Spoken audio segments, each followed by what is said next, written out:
Eksklusibong ang nakuha ng News 5 ang affidavit ng isa sa mga suspect sa hazing na ikinamatay po ng isang maritime student sa Cavite. Sa nasabing affidavit, ikinuwento nga po ng suspect na natapos ng biktimang si Mark Kenneth Alcedo ang hazing. Naghahanda na daw sila ng pananghalian kasama ang iba pang miyembro ng Tau Gamma Phi Fraternity nang dumating ng pagkahilo o dumaing ng pagkahilo si Kenneth. Maya-maya pa, tuluyan ng nawala ng malay si Kenneth. Mabilis daw silang gumawa ng first aid measures katulad ng pagpapaamoy ng ammonia. Nilagyan din daw nila ng sili ang ari ni Kenneth para makaramdam ito ng init sa pag-asang magigising ito. Paglilinaw ng grupo, hindi nila ginawa yan para i-torture o kaya ipahirapan si Kenneth, kundi para magkaroon ng malay. Kinagat din daw nila ang kuko ng biktima para makita kung re-responde ba ito.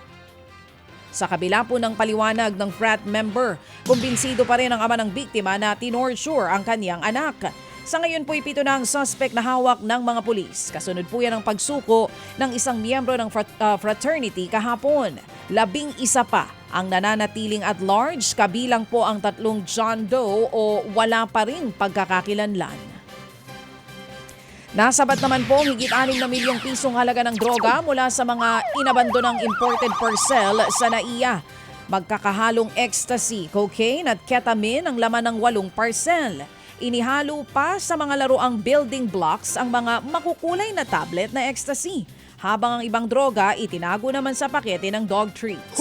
Patuloy po ang investigasyon kung sino ang nasa likod ng mga nasabat na droga. Nilooban naman po ang siyam na armadong lalaki ang isang publishing company sa Quezon City.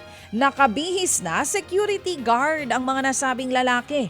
Pinaalis sila sa loob ng building ang 200 empleyado. Dumating po mga pulis kalaunan. Umabot sa higit 4 na oras ang pakikipagnegosasyon ng mga pulis bago sumuko ang siyam na lalaki at isa pa nilang kasamahan.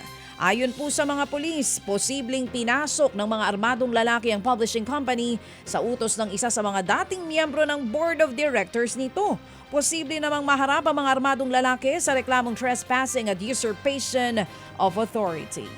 Mga kapatid, para sa iba pang mga balita at impormasyon, sundan niyo po kami sa X, Instagram, Facebook at syempre sa TikTok, True Network PH. Mag-subscribe din po kayo sa aming YouTube channel, True Network. May website din po tayo, truenetwork.ph, at pwede nyo rin po kaming mapanood sa Channel 19 ng aming True FM TV. Lagi pa rin makinig sa radyo dito po sa 105.9 True FM dahil dito, lagi po sa'yo, kapatid. Ito tayo sa totoo, tunay at tapat.